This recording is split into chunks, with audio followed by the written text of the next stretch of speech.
Jeshi la Polisi Tanzania lingependa kuwajulisha kuwa hadi mchana huu wa tarehe 9 mwezi wa 12 2025 hali ya usalama wa nchi ni shwari.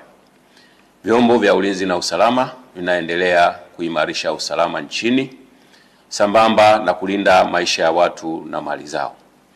Aidha, Jeshi la Polisi lingependa kutoa wito kwa wananchi kuendelea kuzipuuza picha mjongeo na picha mnato zinazoendelea kusambazwa kwenye mitandao ya kijamii zikionyesha kwamba kuna maandamano yameanza maeneo mbalimbali. Taarifa hizo sio sahihi. Wanatumia picha mjongeo na picha mnato za matukio ya nyuma kama vile ya tarehe 29, tarehe 30 na tarehe 31 mwezi wa 10 2025.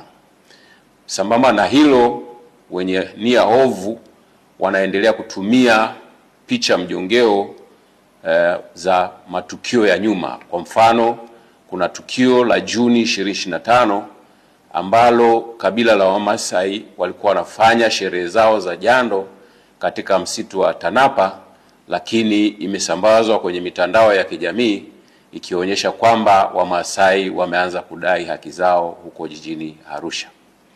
Tunaendelea kuwahimiza Watanzania kuendelea kuzipuuza picha za aina hiyo kwa sababu zina lengo la kuwahadaa kwamba kuna maandamano yanafanyika.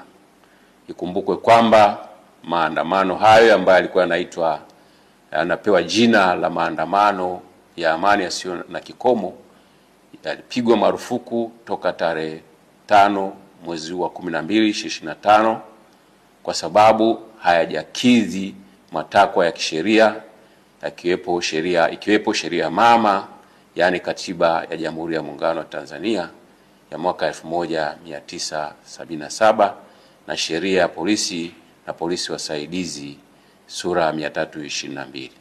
Aidha, tunatoa wito kwa wananchi waendelee kufuata sheria kwa ajili ya usalama wetu sote.